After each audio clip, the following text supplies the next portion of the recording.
Looking to get out there and feel the in your hair? Chevy EVs have you covered.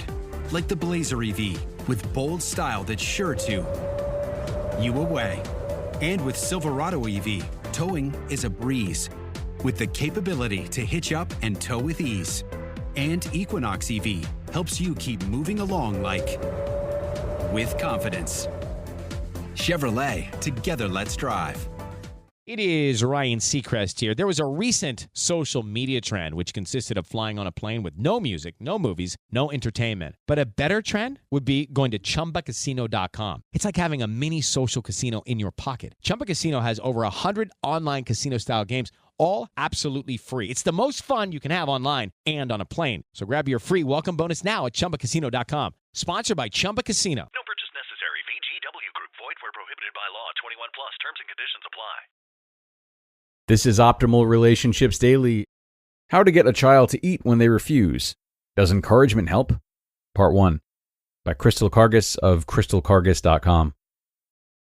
If you have a child who's dealing with picky eating or more selective when it comes to food, you might feel like you're at the end of the rope. You might have tried every trick in the book to get your child to eat, from persuading to encouraging to bribing. You've done it all. And when your child does take a step toward eating, like trying a new food or eating the dinner you've prepared, you might want to celebrate and praise your child for the steps of progress taken. You might encourage your child with showers of praise or compliment what you recognize as a job well done.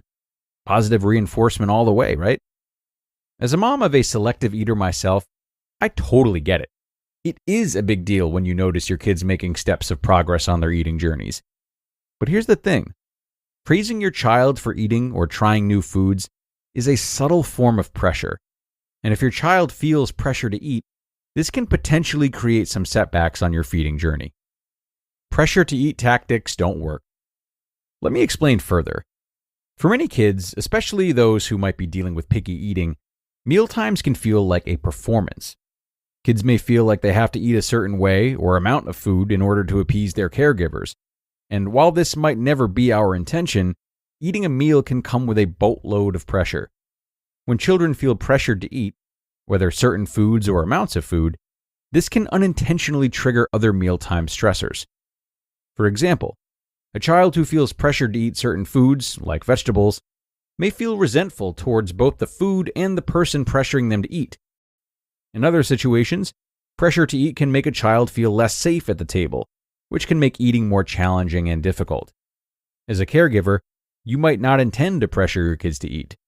You might want to help your child with eating, and encouraging them to eat might seem like the solution. Again, these tactics are used with good intentions.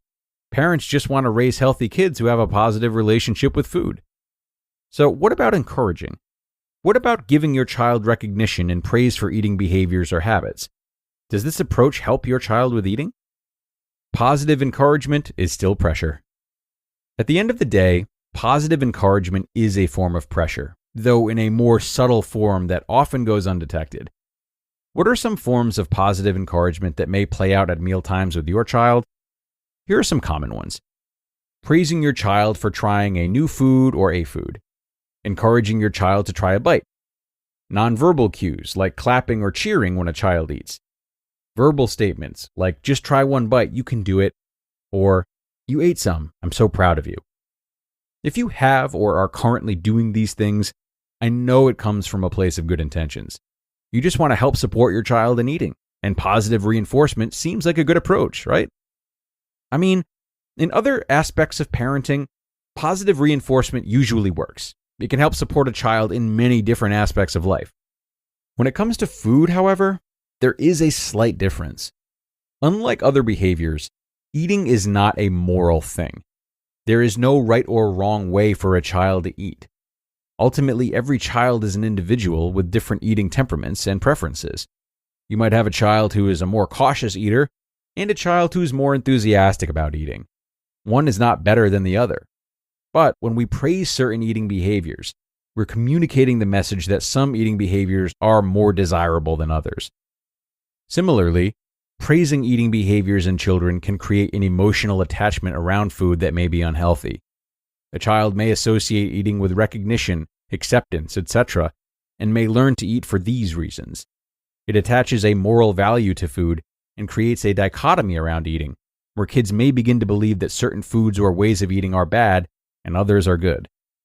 Children, especially younger kiddos, interpret things in a literal sense. So when they're told, "You did such a good job eating your food," they can interpret this to mean that they are good because they eat. Their worth and value can become attached to food, which can complicate their relationship with food right from the start. This can also teach kids to ignore their own body's cues in favor of external factors, which over time can create a dissociation from their natural intuitive eating abilities. And as I alluded to earlier, pressure can create power struggles at mealtime, making food and eating a lot harder for you and your family. So, how can you offer your child support at mealtimes without creating pressure, either positive or negative? Here are a few ideas for you. 4 tips to support your child at mealtimes. Focus on your feeding jobs. First, it's important to remember what your jobs are when it comes to feeding and to trust your kids to do their part with eating. As caregivers, we're responsible for offering our children food consistently in the form of regular meals and snacks. And it's our kids' jobs to decide, 1, whether or not they want to eat when we do offer food, and 2, how much they want to eat from the food we've provided.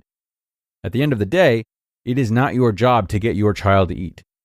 When you try to do your child's eating job by offering pressure or praise, it's only going to create more conflict and chaos at mealtimes.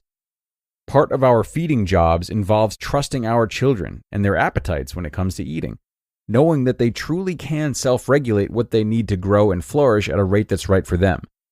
If your child is refusing to eat at mealtimes, just laying off the pressure alone can allow them to feel more open to learning about food and eating. If you have a picky eater, remain steadfast in your consistency with offering a variety of foods in the form of regular meals and snacks without adding any pressure to eat. This can help alleviate so much pressure at mealtimes, especially for picky eaters, and increase their feelings of safety and comfort at mealtimes. To be continued.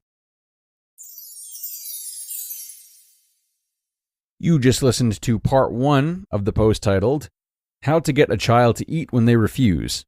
Does Encouragement Help?" by Crystal Karges of crystalkarges.com. Looking to get out there and feel the in your hair?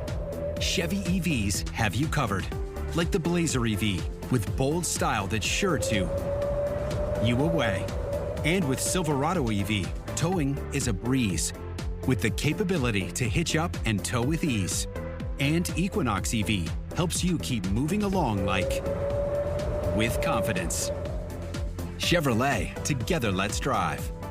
It is Ryan Seacrest here. There was a recent social media trend which consisted of flying on a plane with no music, no movies, no entertainment. But a better trend would be going to ChumbaCasino.com. It's like having a mini social casino in your pocket. Chumba Casino has over 100 online casino-style games, all absolutely free. It's the most fun you can have online and on a plane. So grab your free welcome bonus now at ChumbaCasino.com. Sponsored by Chumba Casino. No purchase necessary. VGW Group. Void where prohibited by law. 21 plus. Terms and conditions apply. And the beginning of a really wonderful and well thought out post from Crystal today. If you've been listening for a while, you know how much I emphasize the gray areas of life, especially when it comes to ideas that we tend to have universally similar impressions about. One of those is positive reinforcement. It's very easy to always think of this as a good approach with children, or with anyone really, even pets.